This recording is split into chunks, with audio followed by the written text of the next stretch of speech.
Society for finally inviting me here. No, seriously, is Rochdale here? Salam to Rochdale. Thank you. Oh, mashallah. All right. My name's Irfan. Forget about everything else that's on the screen. The most important thing there is that I am in a position of great responsibility, and I'm very, very proud and humbled, should I say, to be given that opportunity. And it is really nice to be here amongst such wonderful students at Manchester University. I'm glad Shred there, he said the Manchester Metropolitan University, and I'm just going to start off with a quick little joke, and you'll get used to my sick sense of humour. But when I was at university in '95, I graduated, so a long time ago now, I went to pray in what was known then as the Ambrose Church. How cool is that? We had a church as a mosque. Hey, Muslims have taken over, yes, they did. And so it was not so far away, just at the back of what's the main graduation hall at the back there? You know where it is, the other side. I don't think it's there anymore, is it? It's not there anymore? So you don't know about it. Anyway, we went to pray there, and this young gentleman said to me afterwards, "Oh, brother, I've not seen you here before. Where are you from?" I said, "I'm from here." "What do you mean where I'm from?" I normally get that question from people of other skin colours. And he said, "Where are you from?" I said, "I don't know, which course are you doing?" I said, "I'm from up the road." And he said, "What do you mean?" I said, "I'm at the Manchester Met." And he said, "What do you mean? The Mickey Mouse University?" Seriously? MMU? So I'm dead proud of that. That was 95. And then did the PGC in 2003. In between that time, I did my kind of Islamic stuff. I was really, really intrigued as a young child reading the Quran. Somebody asked a question there about memorizing the Quran. Somebody there asked about, was it possible that they just learned the Quran and not understood the full context of it? And I remember racing with my two elder brothers, racing through the recitation of the Quran. My Muslim colleagues here will know exactly what I mean when I say Khatam Sharif, and they're reading the Quran Sharif Spara and trying to get rid of, stuff like that. Trying to finish the Spara as quickly as possible. And at the age of 8, I decided that, one day I'm going to try and understand what these squiggly lines mean on this page for me. I never had that opportunity until after I graduated. I'm really grateful that I had that opportunity. My parents still put up with me in my kind of perennial education kind of vibe. So that MA brought me back to Manchester in 2003, where I did, I'm not sure if you heard that, but it is significant because lots of people have been speaking about Osama bin Laden. When 9/11 hit, I was up the road, on this road here, right at the end, just before you get to Dickinson Road. It's now a solicitor's office, but it used to be a shop that my brother owned called Ruby Books, Islamic bookstore. And I was just there, happened to be there, helping him out one day, and the news hit. And ever since that time, kind of 6-7 months on, lots and lots of questions, people asking, someone like myself who's just come back from Egypt, done his Islamic qualifications, what's this jihad business? What's this Osama bin Laden saying about, killing everybody and anybody indiscriminately? So this whole question around jihad was out there. And he put out a fatwa to say that, and this is 1997, believe it or not, he put out a fatwa saying, anybody out there, the verse that I just mentioned there, that's the basis in which he based his fatwa, which was basically anybody who is combatant or non-combatant is eligible to die, to be killed, if they support the policies of their government. Now, that's the only little background I'm going to tell you. I'm going to crack on because we've got quite a lot of stuff to go through. The Me and You thing up there, I left it up there because that's my day job, that's my training consultancy, and I go up and down the land speaking to people about essentially community cohesion, how we can protect ourselves from the risk that is out there. And yes, it is a very real risk out there, regardless of what people say about policies and all the rest of it. And I know what the National Union students have said about it, and I'm not here to defend it in any way, shape or form.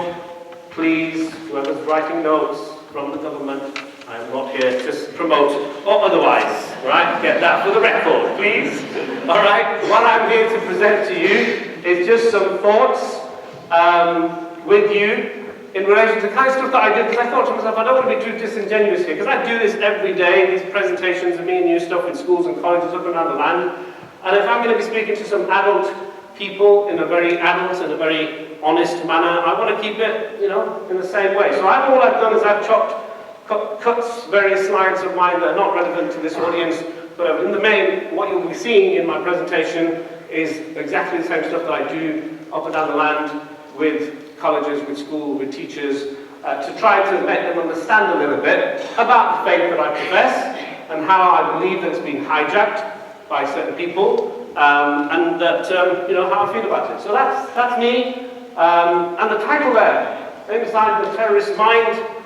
Wow, if you can achieve that by the end of today, then let me know, okay? I'm not sure if I can be able to, but it is complex, and no, I'm not going to take up comedy stand as my second part-time job, you know, regardless of how many times you laugh at me. Great that you are reacting in that way. At least we'll get some kind of conversation going. So let's kick off with this. I want you to be dead honest. I'm going to put up a clip, an image, and apologies to the non-Chishtis amongst you. There is some funky music, all right? Sorry, we're going to have to do this Muslim, non-Muslim thing here tonight because we've got a great non-Muslim audience and we've got some great Muslim audience as well. And the joke's going to flip between the two. Yes, I am schizophrenic. So here we go. Does anyone recognize this?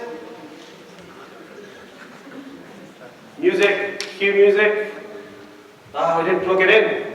How good are we? There it is.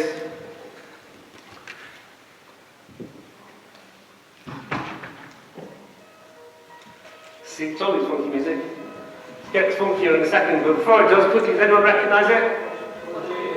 Who said that? These guys over here, you've all played it. Who's played it? Put your hands up if you played it. Ooh, too funky. So glad this sounds okay. Sounds like that. Please don't tell on me. Don't tell my dad especially. Alright, no. Joking aside, who's played it? Put your hands up. Oh, look at that. I was in a primary school, year sixes, alright? And they all put their hands up. I was in a sixth form college, nobody's hand went up. And I'm really glad that most of your hands went up. So it just shows you've obviously got no, you know, nothing better to do with your lives, explain what we're doing. So, who's going to explain to me, please? Audience participation. Tell me, somebody over here who said that they've played it. What is it all about? Killing. More than that? Twiddle your thumbs and do it. Okay, what happens if you die in the game? You what? Respawn. Who said that? Fantastic. Respawn. For those of the rest of the audience, the one person here hasn't played it, what is Respawn all about? You become alive again. Resurrection. Okay, cool. See, there's the religious link. Okay? That was just so that you could say that they come back to life and that we believe in the afterlife. Hey, we got a point there, Muslims. Fantastic. Is that really what it's about? I'm not so sure. I better shift this because I'm going to kick it. That's not what it's about. There's a serious side to it. It's a game, and I do exactly the same spiel when I'm in school, so I'm going to give you the same line that I give to them. It's a game. It's not real. You play on a screen, you twirl your thumbs on some kind of console, and you pretend you are in the battle. It is not real. It might look very real. Great massive screen there. If you look at his face, it's, you know, very, very realistic, isn't it? That's the whole idea with these consoles, isn't it? Right? But it's not real. This, however, is real, sadly. And ironically, if you look closely at the picture, you know, it's all kind of, doesn't look very real, does it? It's designed to make it look a bit kind of creative and a bit of an artistic impression of being the soldier in the front line. Under who? Soldier in the front line, under who? Who's this image from? Who's promoting it? Any guesses? ISIS. How did you know that? The black what? Flag and right, top and south. Top right. Yeah? Okay. Clock that. Clock it, park it in your heads. We're going to come back to that towards the middle of the presentation. It's really important. because that is not the ISIS flag, that is not the ISIS emblem, that is not the ISIS logo. They've hijacked it, and I'll explain to you where that's come from and why they've done what they've done. But, yes, it is from ISIS, and this is why I was talking to you, sir, about respawning. Look at the language here. It's almost like they're saying, stop twiddling your thumbs, guys, in your bedrooms, in your nice plush university hostels, 5-star. Yes, John, go ahead. Right, stop twiddling your thumbs, stop playing the game. Come join us. Your duty, your call of duty, is to come and join the battlefield. And hey, if you die amongst that, at that time, if you die in that journey, not a problem. Because you're going to respawn. You're going to resurrect yourself in a much better place. A place called paradise. Jannah. So it's a very, very powerful recruitment tool. Be dead honest with me, guys. Raise your hand if you've seen it before today. One person, 2, 3, 4, not many. That's really good to know. It's not obviously that good marketing tools, is it? They're obviously targeting a different audience, not the wonderful intellectual students of Manchester University. But hey, joking aside, this is part of their, and I have to say, prolific, very active, very powerful, very impactful, and very well thought out marketing campaign. And I often say this as an imam to my fellow imams, do you know what? We all need to go on marketing courses. Because what's marketing and advertising all about? Selling a product. We have the greatest product in the entire world, so we believe. And we have the greatest exemplar in the entire globe in the form of our noble Prophet Muhammad, peace and blessings be upon him. And we believe that his teachings and his wisdom and his message is universal. The greatest message for all of mankind. We talk about this when we do the celebrations of Mawlid. Celebrating and singing and shouting and screaming, yes, we love him. He is the universal prophet. He is the mercy to the entire mankind. Well, how many people knew half the stuff that you've just heard from Mufti Zaid's presentation earlier on today? I'm eavesdropping over here, and they were like, oh, we heard so much stuff today which we didn't know. So we got our marketing wrong, guys. In a society, we got a job in our hands. That's ISIS and their recruitment tactics. And they're pushing it through all of the social media means that are available to them. And I still have conversations with, you know, even myself actually, yes, I do talk to myself, yeah, about, do I need to be on Twitter? Do I need to be on Facebook? Do I need to be pushing my tweets and my followers and all the rest of it? Do I need to be this groupie imam? I'm not so sure. And then I look at stuff from these guys, and I look at their 13 million or so tweets over 1 month, and I'm thinking, yeah, you know what, man?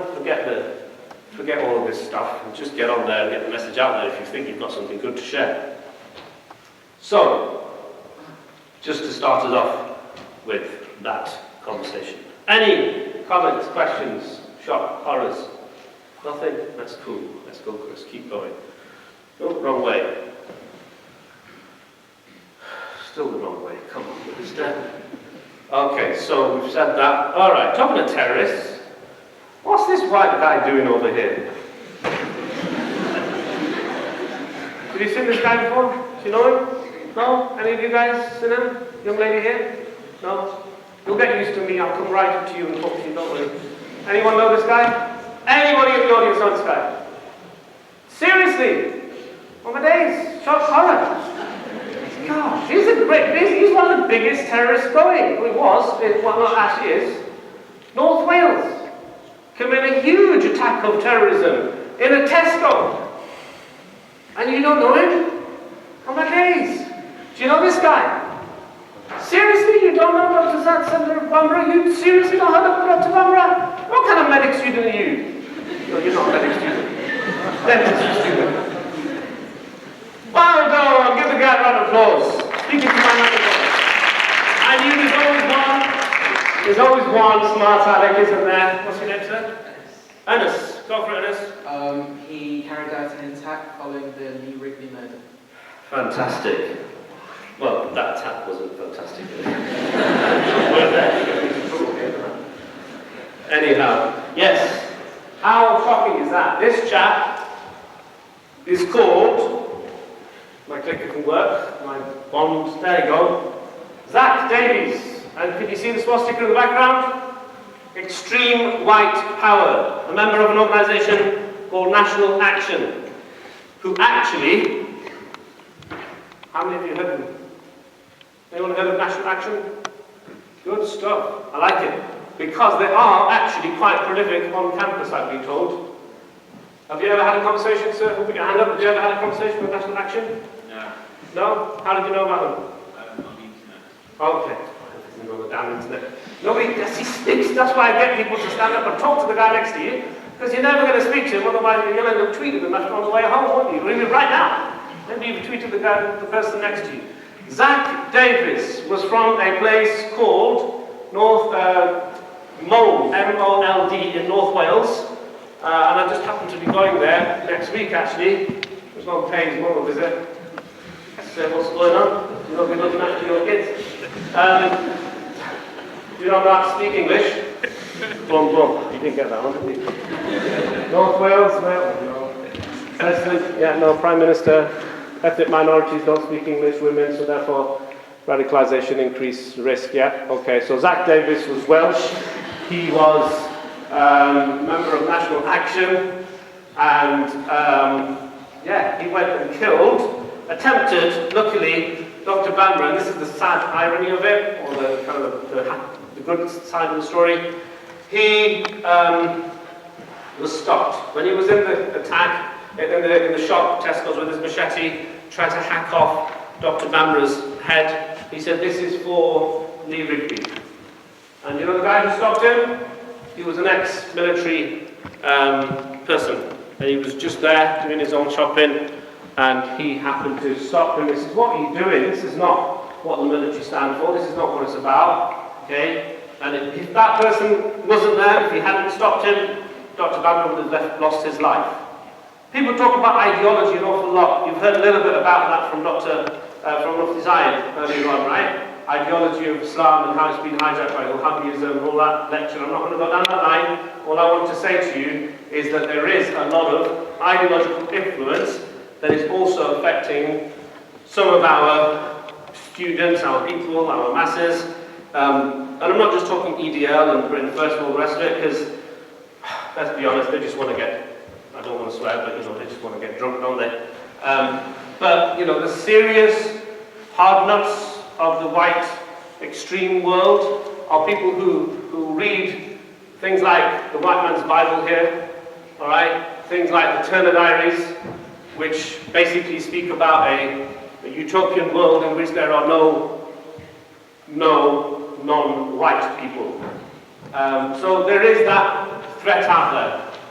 And so I just wanted to caveat that at the start. When we talk about extremism, when we talk about terrorism, why do we suddenly just go to brown people? Why do we suddenly go to the Middle East? There's that South African comedian, who's a proper comedian, by the way, he's not pretending like me. And he did this rant the other day, fantastic. Does anyone know his name? I forgot his name. Trevor Noah, as in Ark. Trevor Noah. Look him up if you don't, if you've not heard it. Fantastic. And he makes this point that I've just made to you here. Okay, any shock, horrors, walls? No comments? I'm happy to take comments.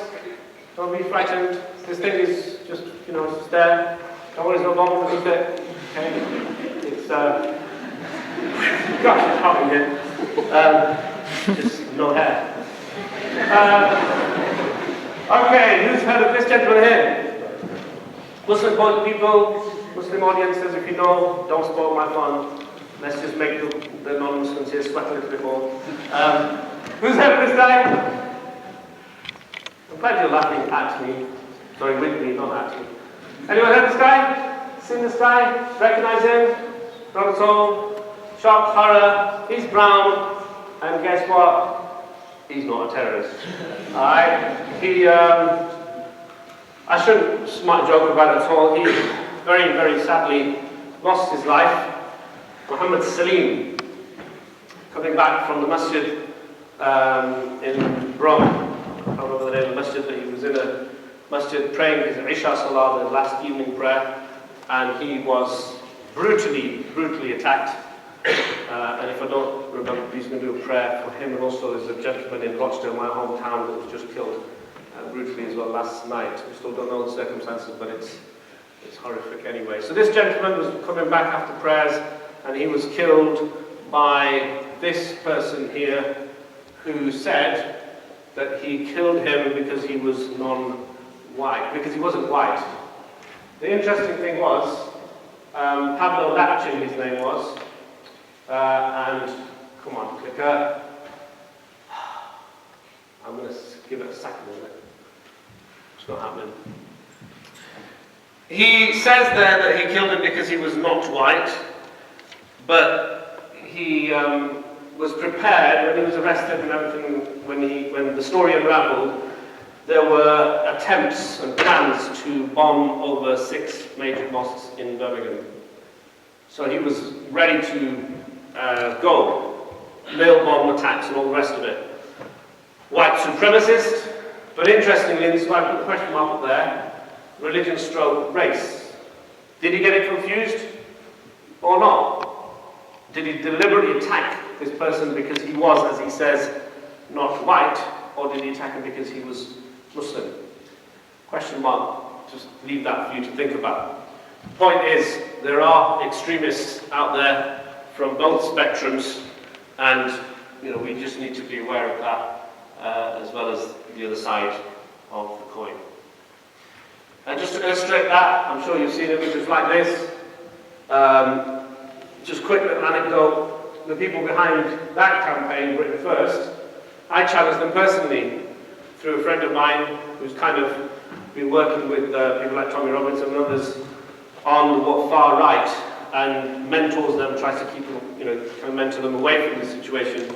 And I said, look, if these guys have got a problem with Islam, my personal view, and I've said this, there's videos out there where I've said this, and I've been attacked for it, but hey, it's not a problem. I don't believe, and just caveat this before you start getting alarmed, the word Islamophobia, I think it's a misnomer, yes? Because Islam means what? Peace and love, yeah? Fairy cakes, happiness, all the positive stuff. And so you're being fearful of peace and love.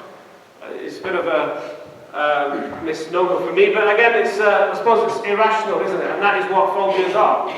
So in that sense, I suppose Islamophobia is there. But anyway, I put it out to these guys and said, look, if you've got a real problem with Islam, then come and talk to someone who kind of knows a little bit about it.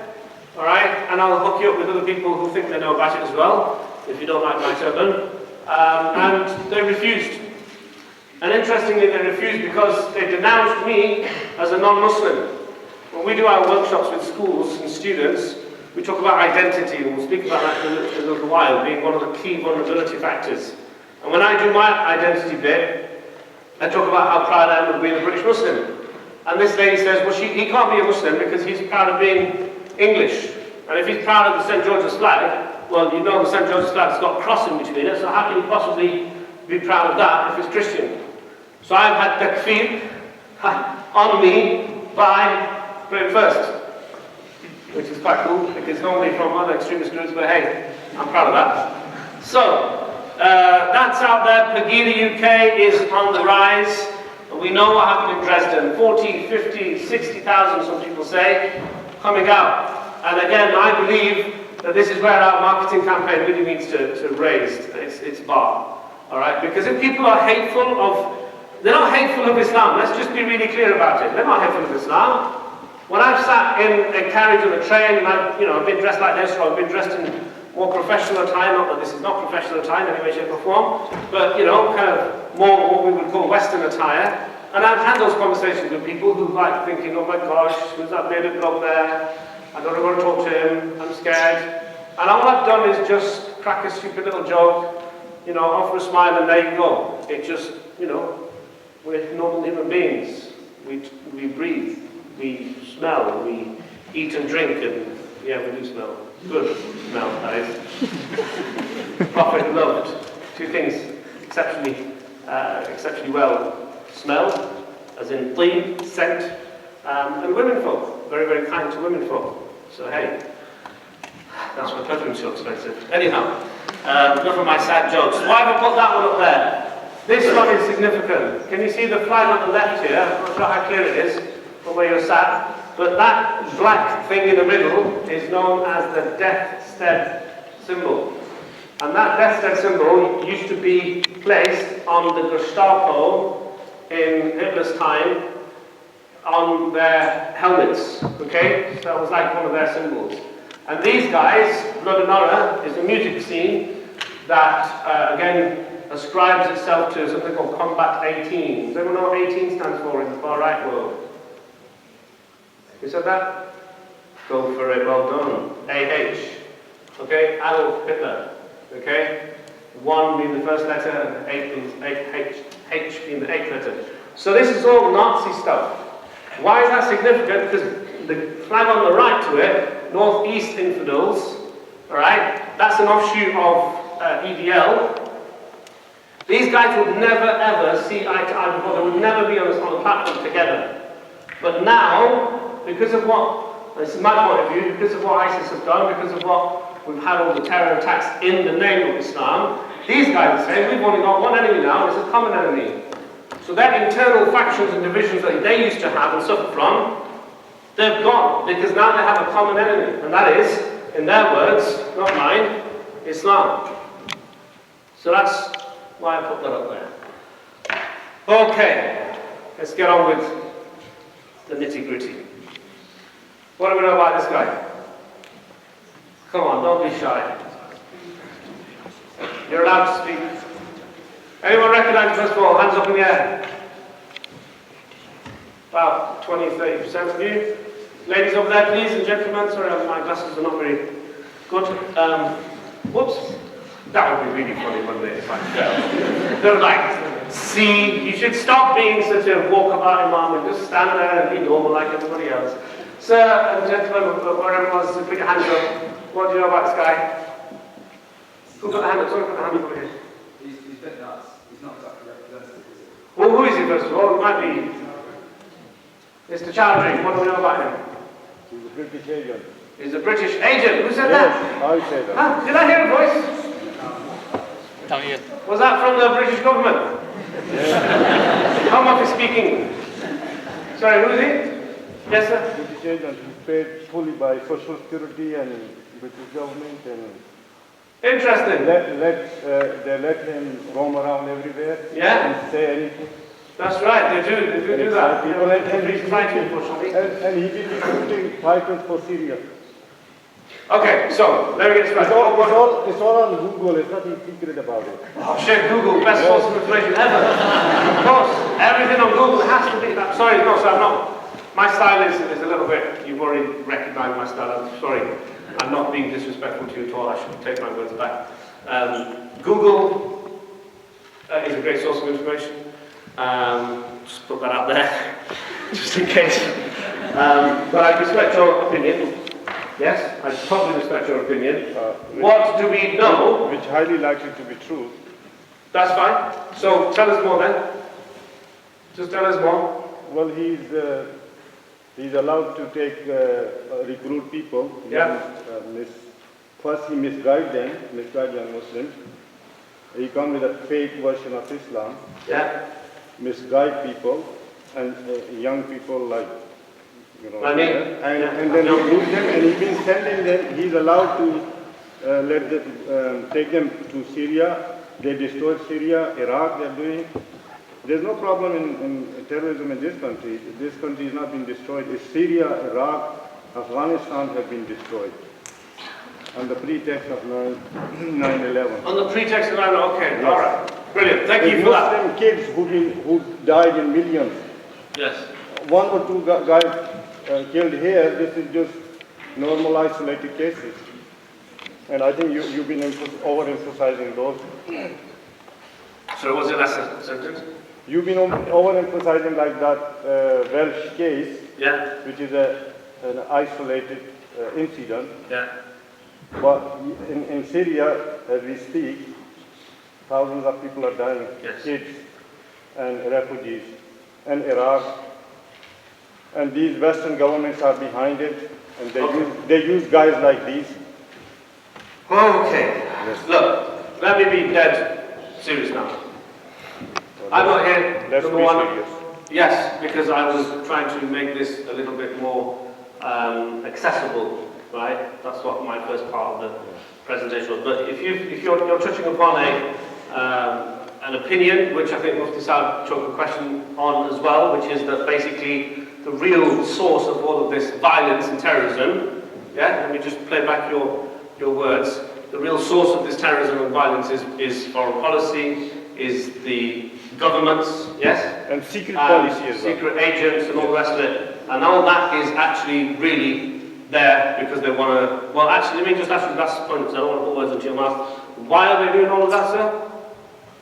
Sorry? Why are they doing all of that? Because Britain and America known to destroy third world countries and keep them. Why? Why do they want to do that? To plunder their resources, oil, gold, diamonds, in Africa, for example. Right, thank you. Apartheid. Okay, thank you very much.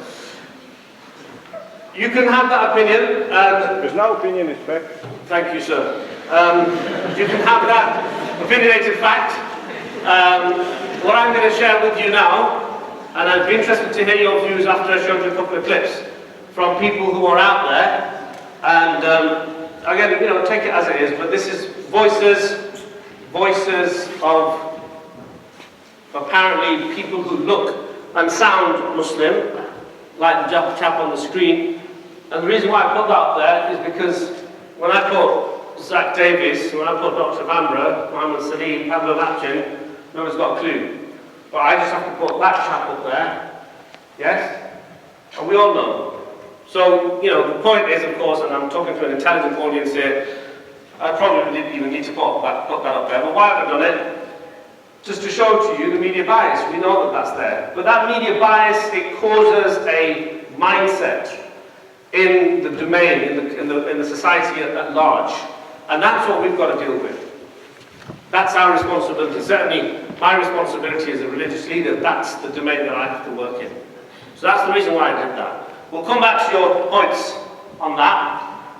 But I'm really gutted I've put this clip on now because the very first sentence I don't like. You'll hear it and understand why.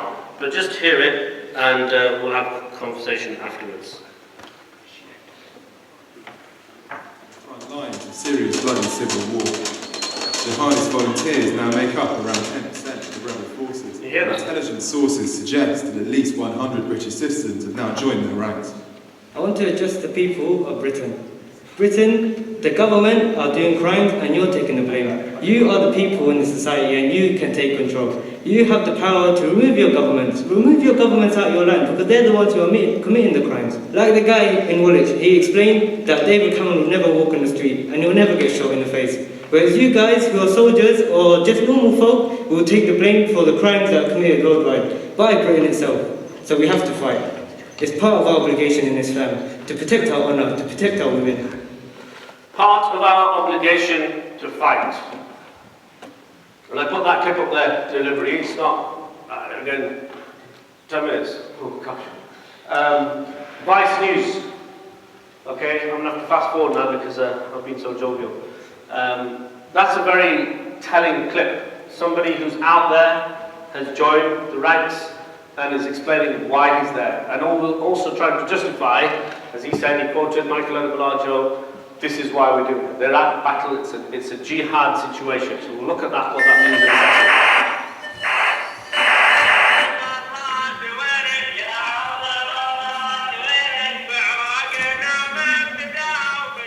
Where are you from? I'm from Britain. How old are you? I am 26. Why are you here? I'm here to help the Muslims in Syria for jihad and to raise the flag of La ilaha illallah. Again, say it again, jihad, that's the purpose, that's the cause for their action. What do you feel while you are here? What I'm is here. your feeling? You are in Al-Qaeda now. Yes, my feeling is great and alhamdulillah, I'm happy that I'm here. And I'm here to please Allah subhanahu wa ta'ala. And I'm I'm not here to please anyone else but Allah subhanahu wa ta'ala. Sincerity in their voice. I'm doing this for a religious purpose. And I thought to myself, when I had this invitation, Imam Irfan Chishti from the Manchester Masjid, come and speak to us about terrorism. And I'm like, why? What's that got to do with me? Well, this is the reason why. It's because there are people like that, and you can think and say whatever you want about it, but these people do exist. I don't know where they've come from, I don't know who's paid them, I don't know who's paying their paychecks, I don't know which government. Somebody said to me the other day, ISIS, you really know what it stands for? Went for it, Israeli Secret Intelligence Service. Alright? And we can mock and laugh about that, but there are serious people out there that have those serious views. Okay? And so this is why I'm here, because these guys are tarnishing, hijacked the faith that I and the rest of the 2 billion or so followers that we have across the globe follow. And that's why we have to speak out against it. That's their world plan, their world vision. Is it going to happen? I for one hope, and I'm pretty convinced that it's not. I've heard people say who've come out from there and talk about the extremities and harshness from within, and say that actually it's so harsh that it's going to self-destruct. And that's about power and struggle. Because in that clip at the start it said Al-Qaeda. Well, Al-Qaeda as an organization have said that ISIS is too extreme. Al-Qaeda are saying that, then Houston, we've got a problem. I said to you before, this is the most upsetting slide for me. And when I put this together, I was with my friend and kind of business partner a gentleman called Dave Walpole. He and I set this Me and You education thing up. And he'll tell you this, if at any point you hear him, I was in tears putting this slide together. Because what have they done? They've taken something that is extremely personal. That round symbol at the bottom, first of all, let's just rewind. We talk about marketing. If I say to you golden arches, you all go to Big Mac, right? Before fillet fish. If I say to you Nike, well, if I say to you tick, you say Nike. Yes? These big organizations have got their marketing sorted. Association sells. What have these guys done?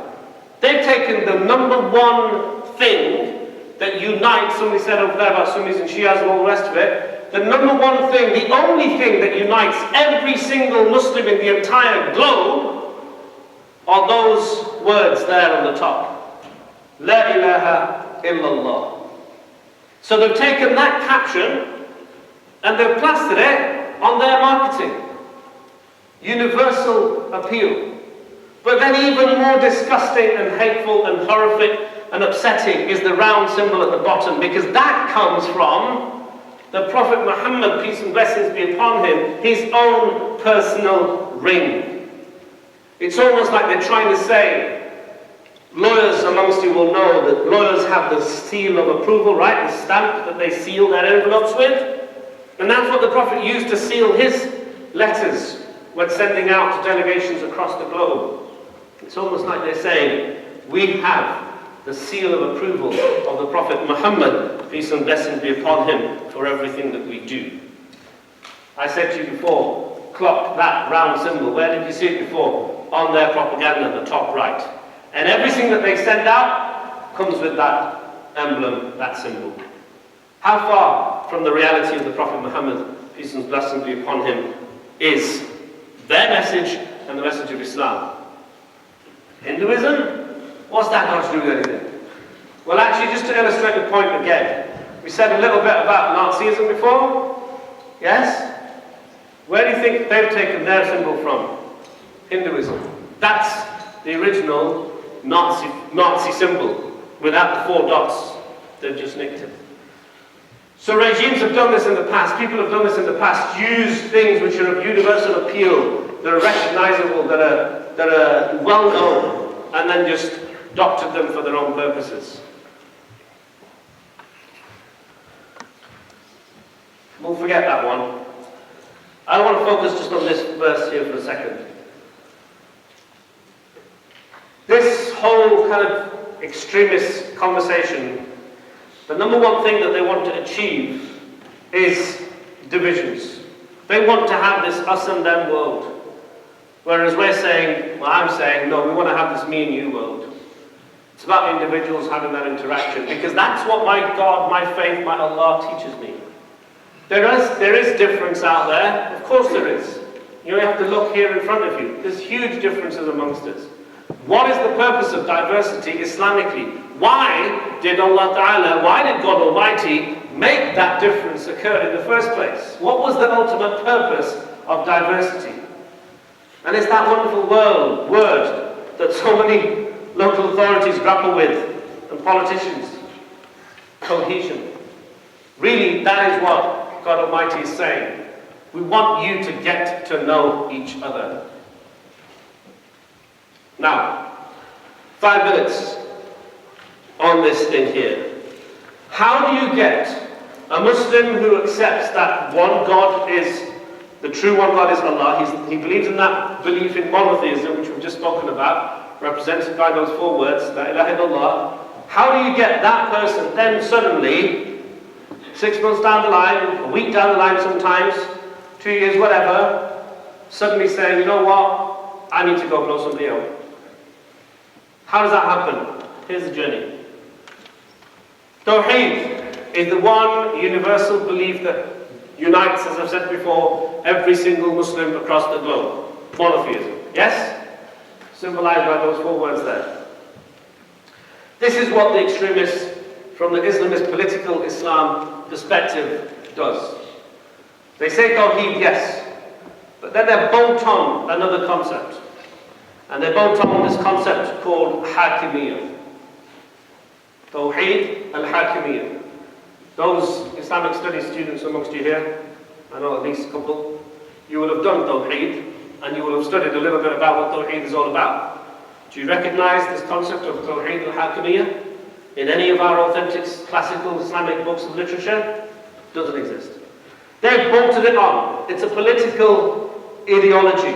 It's a political mindset that says that sovereignty and supremacy is for God alone. I believe that sovereignty and supremacy is for God alone, of course. But where do they take it? They take it to a different level. From that, they say that only God can make laws. Only God can make laws. So then naturally, Islamically, we have 4 sources of law. Quran, Hadith, Ijma, and Qiyas. We've got no time to go into it, but the 2 secondary sources are man-made laws. Because it's human beings who have been gifted with the talents and understanding of the Quran, the first source of Islam, direct words of God, and the Hadith is what? The Sunnah, the words of the Noble Prophet ﷺ. His actions, his deeds, his silence. So actually, you've just kicked out the entire Islamic sources, if you would believe in that. But anyway, that's a slight aside. They say no man-made laws. Why? Again, to illustrate the point, you believe in democracy and parliament. We believe in Tawheed al-Hakimiyyah, sovereignty and supremacy for God alone. You believe in man-made laws. Muslim audience will know straight away where I'm going. You have now put them both on par. You have made them both equals. What does that mean? You've committed the one sin that every single Muslim across the globe will try and safeguard themselves from. Shirk. And that is how quickly, just in 2 slides, in 3 diagrams, you can go from Tawheed to the total antipathy of that, Shirk. Tawheed was all about monotheism. Shirk is about polytheism, the total opposite. And as a result of that, once you've got them into that label, so suddenly now you are not a Muslim.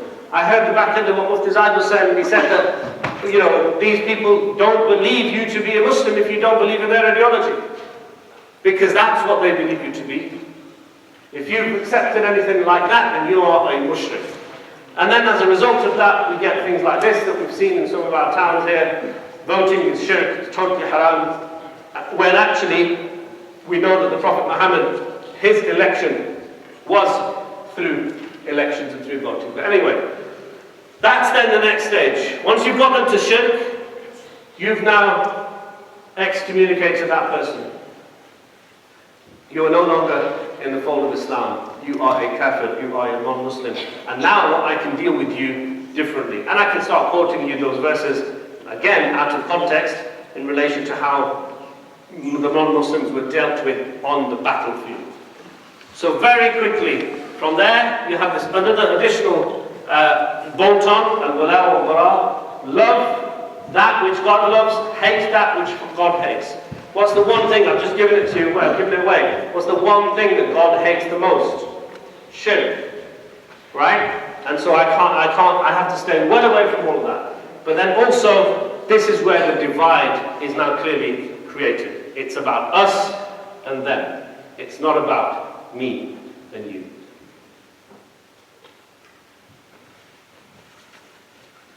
And then comes the last bit, where they say, I now have to take up arms. YOLO? Well, no. YOLO. Alright? This youth culture stuff, they're really embracing it. Whereas us guys, I'm not so sure. Alright? So this is a very strong message again. If you're going to die, you might as well die a martyr.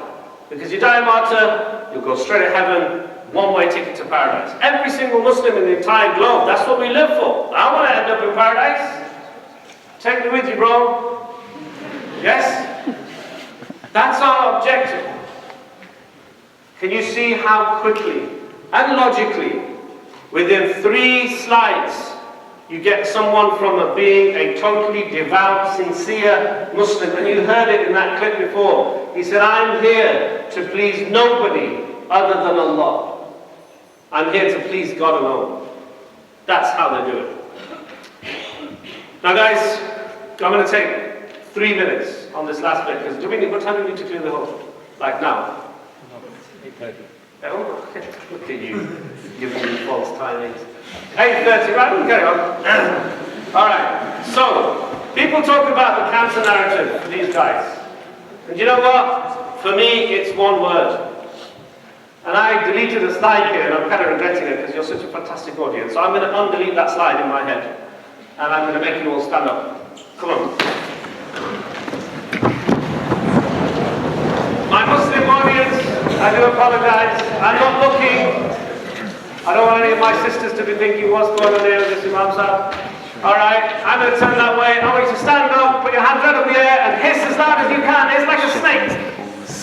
That's not loud enough. And pretend you are a snake. Waving in the air. Set yourselves down. That was a nice photographic moment that you missed. One for your website, Mr. Money. Half of them are gone now.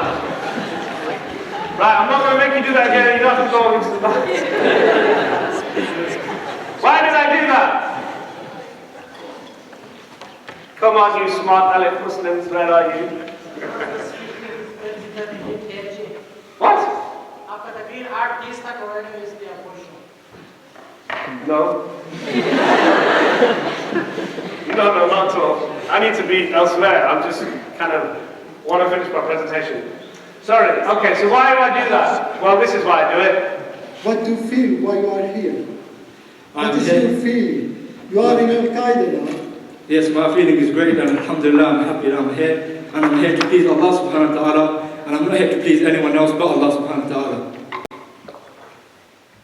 I'm here to please Allah. So my question is, what is Allah going to be pleased with? But before we do that, that's what Islam says.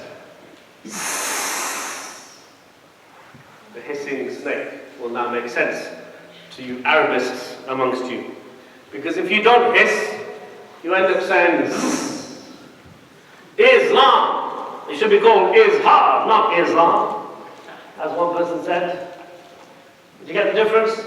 If you don't make the hissing snake sound, and now this is just a bit of an Arabic language thing, but it illustrates the point. And it makes you all stand up as well. So that's the difference. Sin and Zar. Those who understand the Arabic will be able to appreciate that better than others. But really important that we get that. Okay? The word comes from submission. It is about achieving peace through submission to God Almighty. The opposite of that is what we've been talking about so far. Now, do you understand why lady hissed like a snake? Maybe. Alright, so, they talk about jihad. Well, that's a nice little summary of my thesis.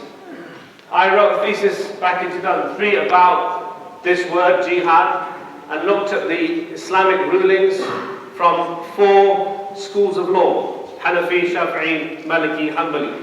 And what do they all say collectively? That's a nice little summary. For argument's sake, if they are on jihad, if they are fighting a war, if they are on battle, then my question to them is, well, this is what the faith is teaching you about the battle. How many of those rulings have you abided by? And if you are doing it to please God, then pleasing God would mean pleasing His rulings. Okay? So again, some of this stuff I'm sure you've seen before. I'm not going to comment too much on that. We'll run out of time. But here's just a couple of verses. That third one there is the most powerful antidote to violence, to extremism, to terrorism that there ever can be.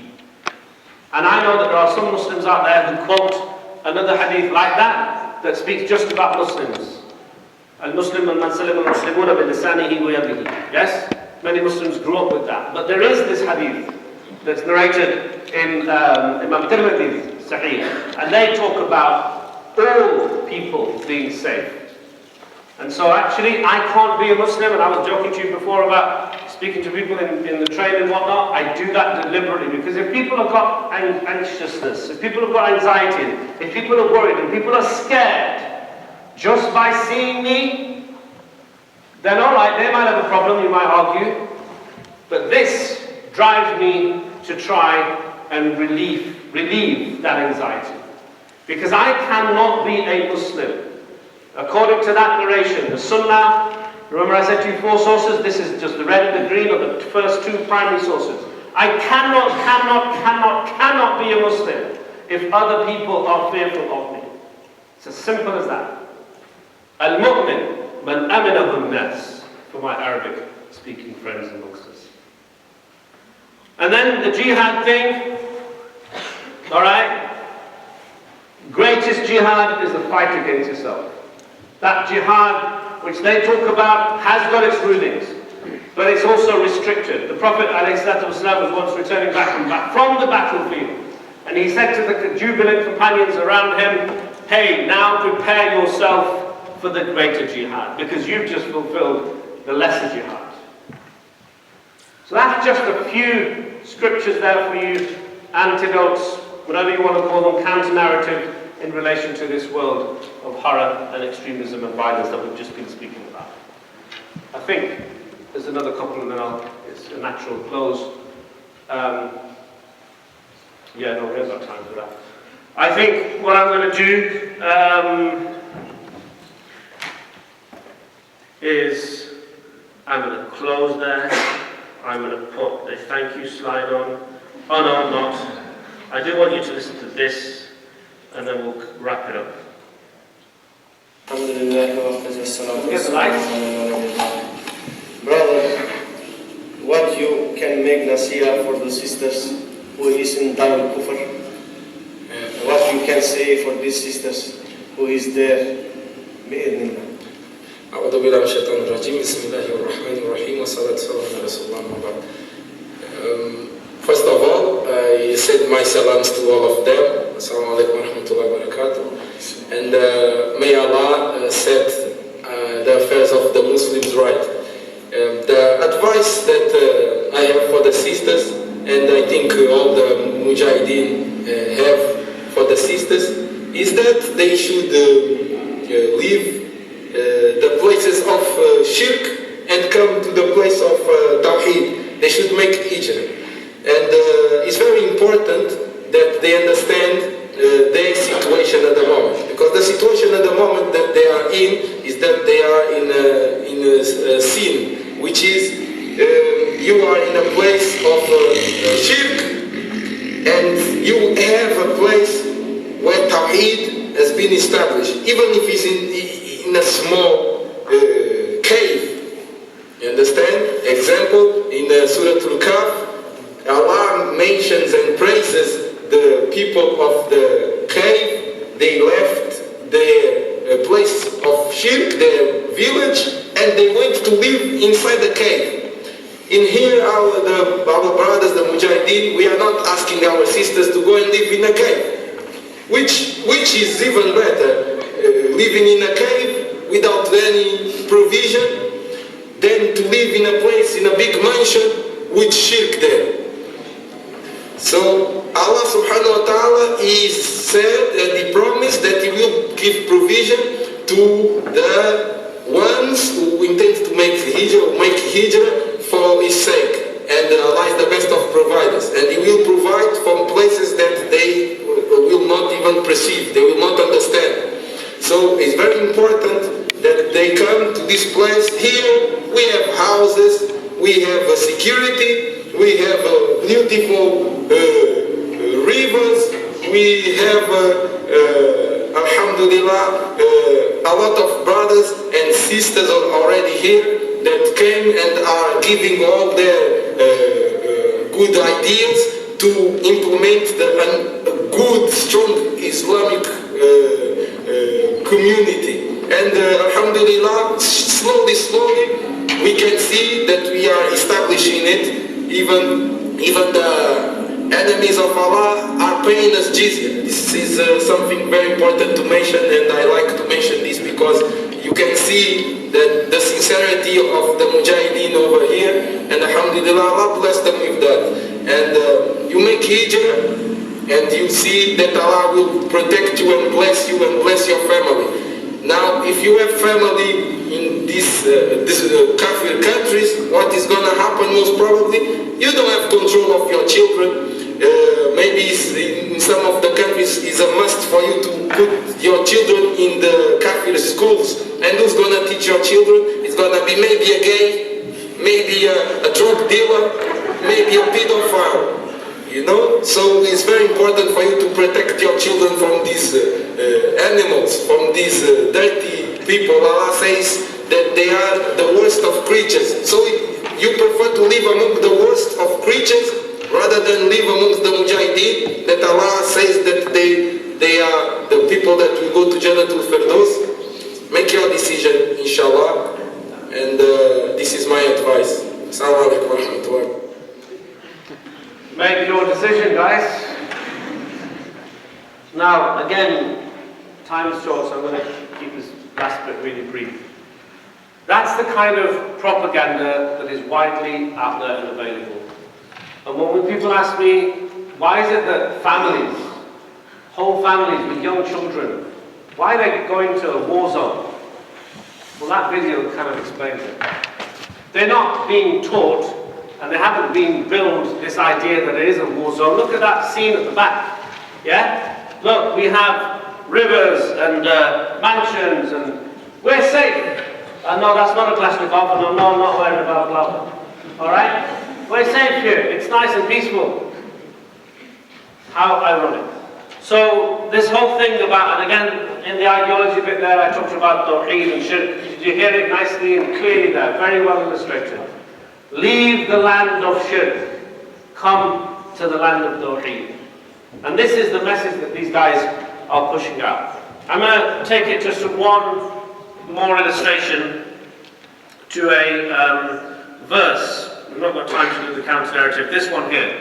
And then we'll close it with this. Again, it's a very emotional little bit of the presentation, so I'll pre-warn you.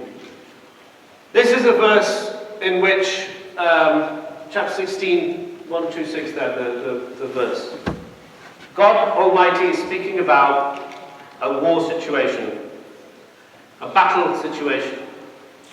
Remember the verse that Mufti Zaid mentioned before about kill them wherever you are? It was only about 3 people in the battle. Well, this is about one person. I'll explain the context later on, but just look at the pure crudeness and harshness of these people. This is the chap called Adam Yahya Gaddan, who was Osama bin Laden's right-hand man. I've heard the clip myself, it's widely available on YouTube, in which he's saying, why should we withhold and restrain from killing your women and your children when you've killed our women and our children? Why should we withhold and just combat and attack your combatants when you've killed our innocent people? So this rant is going on and on about, he talks about colonialism, talks about Afghanistan, the whole thing that we've just had that little bit of discussion before as well. And then he quotes this verse. This is the thing, guys, and I'm not belittling anyone's opinions here, and please, I don't want you to walk away thinking this guy was just some kind of clown who was laughing all the way through, because I'm really, really passionate about this, and I'm really serious about it. Especially when it comes to my faith, and especially when it comes to my Quran.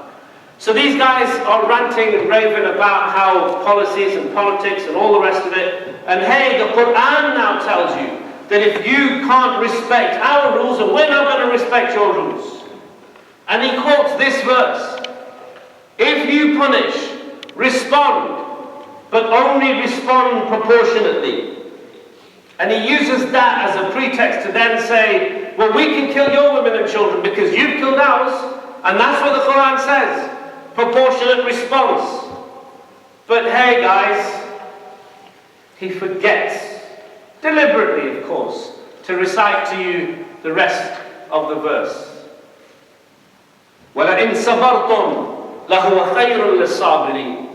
But if you don't respond, if you don't retaliate, then that is much better for you. And let me tell you now the context. The context is this. The context is the martyrdom of Sayyidina Hamza. An uncle, a very dear person to the Prophet Muhammad, peace and blessings be upon him. He was brutally killed in a battle. And not just killed, his body was chopped up afterwards, his liver was taken out and chewed. That was the hatred that the people had for the Prophet Muhammad at that time, some of those people. His liver was chewed. When the news of his death came to the Prophet Muhammad, peace and blessings be upon him, he said, I want to go and see his body. And they all said, no, you can't. Because they knew how dear he was to him. But he insisted and he went. He saw the body. He saw the mutation that took place. And he finished seeing this horrific scene. He raises his hand to the Lord Almighty and says to God, Oh Allah, oh God, as they have done this to one of my Hamza, may I allow to do this to 70 of their men. They've done this to one of my men, to someone so dear. And out of anguish and pain and that suffering that he saw, from that context he prayed and he said, I want to do this to 70 of theirs. That's when the verse was revealed. That's when God Almighty said, no. Retaliate, but only in proportion to what has happened to you. So if you are going to retaliate for what they did to Hamza, then only do that to one person in return. And even then, God Almighty implores him, even then, even though we had those horrific circumstances, God Almighty still insists and states, وَلَئِن صَبَرْتُمْ لَهُوَ خَيْرٌ لِلصَّابِرِينَ.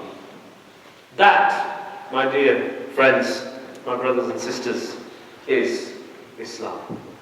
Thank you very much.